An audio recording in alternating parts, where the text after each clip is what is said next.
Have you ever felt the weight of a day you can't explain? Nothing dramatic happened, yet everything feels heavy.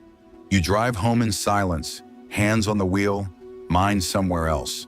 The radio plays, but you don't hear it. Later, you lie awake at night, staring at the ceiling while the world sleeps, and a quiet emptiness fills the room.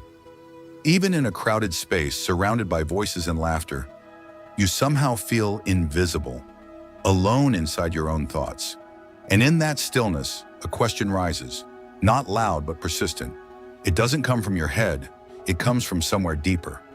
God, are you trying to tell me something? Maybe the exhaustion isn't just physical. Maybe the restlessness has a purpose. What if the heaviness you feel isn't random? What if it's an invitation to pause, to listen, to lean in? Sometimes the most life-changing messages don't arrive with thunder. They begin with a whisper in the quiet. Michael is 38 years old, living in a quiet town just outside Denver. On paper, his life looks exactly the way it's supposed to. He has a steady job in logistics, a modest home with a mortgage he faithfully pays, a wife who stands beside him, and 2 kids who run through the house with laughter and noise. From the outside, he is the picture of stability, responsible, dependable, successful enough. Neighbors would say he's doing well. Co-workers would describe him as solid. At church on Sundays, he smiles, shakes hands, and asks others how they're doing. But beneath the surface, something is wearing him down. The long hours at work never seem to end. The pressure to provide never really lifts. The quiet expectations, be strong, be steady, don't complain, sit heavily on his shoulders. At night, when the house finally goes still, he feels a kind of tiredness that sleep doesn't fix. It's not that he hates his life, it's that he feels lost inside it. And sometimes in the silence, he wonders how someone who has everything he prayed for can still feel so empty. Then everything begins to tighten at once. The company announces layoffs, desks are cleared, friends are gone. Michael keeps his job, but the relief is short-lived. The workload of 2 people now rests on his shoulders. Emails pile up, deadlines close in. Every mistake feels more expensive than before. He tells himself he's lucky to still be employed, yet the pressure follows him home each night. As if that weren't enough, his father receives a diagnosis. Early-stage dementia. The man who once gave him advice, fixed things around the house, and remembered every detail of Michael's childhood, now struggles to remember recent conversations. Michael watches the slow change with a quiet fear he doesn't know how to name. At home, the strain shows. Short answers replace long conversations. Small disagreements grow sharper. Both he and his wife are tired, but neither knows how to say it without sounding like blame. And on Sundays, standing in church as songs of joy fill the room, Michael sings the words but doesn't feel them. Surrounded by raised hands and confident voices, he feels like an actor in someone else's faith story, carrying a heaviness no one else can see. One night, long after the house has gone quiet, Michael sits alone at the kitchen table. The only light in the room comes from the overhead bulb and the cold glow of his laptop screen. Bills are spread out in front of him: electricity, mortgage, medical expenses. He punches numbers into a calculator again and again, hoping this time they will somehow work out differently. They don't. The math refuses to cooperate. No matter how he rearranges the figures, something is always short. His jaw tightens. He rubs his temples. The weight he's been carrying for months settles fully onto his chest. In the silence of that late hour, with no one watching and no strength left to pretend, something inside him breaks open. He whispers, barely audible, "God, I don't know what you want from me anymore." It's not an eloquent prayer. It's not polished or theological. It's raw, honest, tired. And then, nothing. No sudden peace. No clear answer. No sign. Just silence.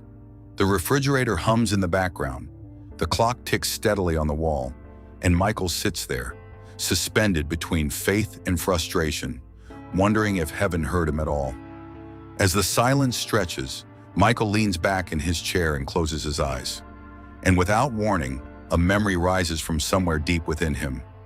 He's 10 years old again, sitting beside his grandmother in a small wooden pew. He can still feel the warmth of her hand wrapped around his during long sermons. He once asked her how she could trust God so completely, even after losing so much in her life. She didn't give him a complicated answer. She simply smiled and said, "He never wastes a storm." That sentence comes back to him now with unexpected force. He never wastes a storm. For the first time that night, Michael's breathing slows. The problems in front of him haven't changed. The bills are still unpaid. The pressures are still real, but something inside him shifts. Maybe this isn't random. Maybe this isn't punishment.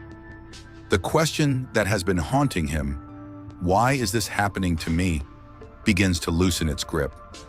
In its place, a new question forms, quieter but stronger. What is God building in me through this? And in that subtle shift, hope begins to take root. The next morning, Michael wakes up 15 minutes earlier than usual. The house is still dark and quiet.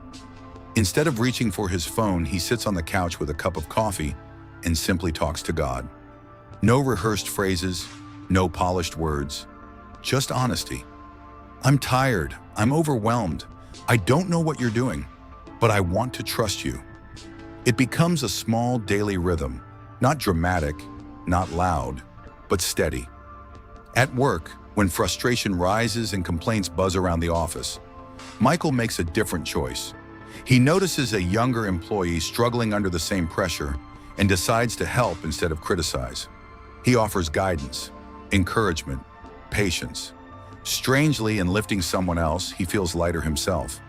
At home, he draws a simple boundary, 1 hour every evening with no phone, no emails, no distractions, just presence. He listens to his kids' stories. He laughs more.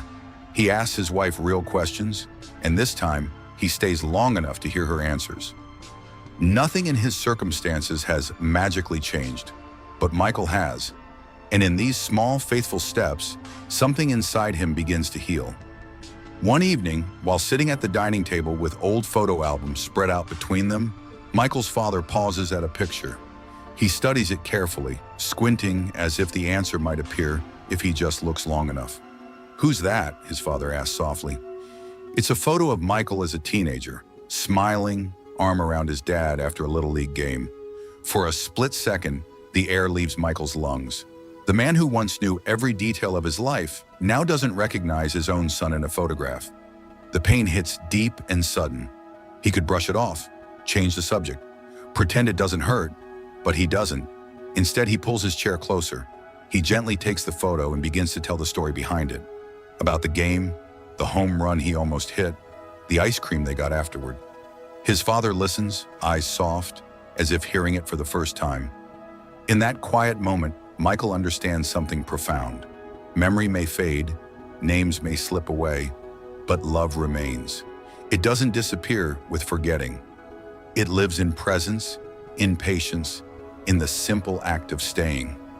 Life doesn't suddenly transform into a picture-perfect story. The bills don't vanish overnight. His father's condition doesn't reverse. Work is still demanding. There are still tense moments at home. The circumstances remain imperfect. But Michael is no longer the same man sitting at that kitchen table months ago. Gradually, things begin to steady. The chaos at work settles into a manageable rhythm. He learns how to set boundaries, how to breathe before reacting. At home, conversations feel less defensive and more honest. He and his wife start laughing again, sometimes over small, ordinary things that once would have passed unnoticed. More importantly, something inside him feels anchored. He is not as easily shaken. The fear that once ruled his thoughts no longer defines his days. One Sunday morning, as the worship music fills the church, Michael stands and sings. His voice isn't louder than anyone else's. His problems aren't gone. But this time, he means every word. Not because life is finally easy, but because his faith has roots now. Roots grown through storms, through questions, through quiet obedience. And that faith feels real. We often expect God to speak in dramatic ways, through breakthroughs, clear signs, or unmistakable answers. But more often than not, his voice doesn't thunder. It doesn't interrupt the sky or shake the ground. It comes quietly. Sometimes it sounds like a memory that surfaces at just the right moment, a sentence from years ago that suddenly makes sense. Sometimes it's found in a small decision. To respond gently instead of angrily, to show up when it would be easier to withdraw, to pray even when you feel nothing. God's voice is often woven into quiet perseverance, into choosing faith when doubt feels louder, into taking one steady step when you can't see the whole path. The seasons that feel hardest are rarely meaningless. They are not signs that you've been abandoned or punished. More often, they are shaping seasons, forming patience, deepening compassion, strengthening character. And the doors that close, they may not be rejection at all. They may be protection. They may be redirection towards something you cannot yet see. Not every no is the end. Sometimes it's the beginning of a better direction. We don't like waiting. We prefer movement, progress, visible results. But faith rarely grows in comfort or speed. It grows in the in-between, the space where prayers seem unanswered and outcomes remain unclear. Waiting stretches you. It forces you to confront your fears, your doubts, your need for control. In that stretching, something deeper begins to form. Trust is no longer based on quick miracles, but on quiet confidence. Character is not built on stages or in spotlight moments. It is shaped in ordinary, unseen choices, choosing integrity when no one is watching, choosing patience when irritation rises, choosing kindness when you're exhausted. These small decisions, repeated daily, slowly shape who you become. True strength isn't loud. It doesn't always look heroic. Sometimes it looks like getting out of bed when you'd rather hide. It looks like trying again after disappointment. It looks like loving people well even when you feel drained. Strength is showing up again and again, without guarantees, without applause, without certainty. And in that steady faithfulness, you discover something powerful. You are becoming stronger than you realized. One of the greatest burdens we carry is the need to figure everything out. We want the full picture, the 5-year plan, the guaranteed outcome, the certainty that it will all work out. But life rarely unfolds that way. Clarity often comes after obedience, not before it. You don't need to map your entire future tonight. You don't need to solve every problem or predict every turn in the road. Most of the time, all that's required is the next step, just the next one. Send the message you've been overthinking. Make the phone call you've been avoiding. Say I'm sorry first, even if your pride resists. Choose to forgive, even if the wound still aches. Start small if that's all you can manage. Begin where you are, with what you have, with the strength you possess today. Progress doesn't always come in leaps. Sometimes it comes in quiet, courageous steps taken in the right direction. You don't need perfect confidence. You just need willingness.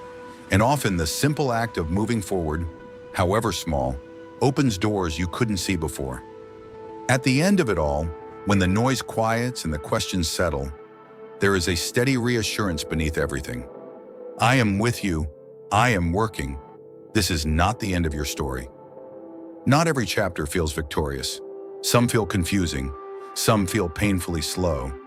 But the presence of struggle does not mean the absence of purpose. Even when you cannot see movement, something is happening beneath the surface. You may feel tired. You may feel uncertain.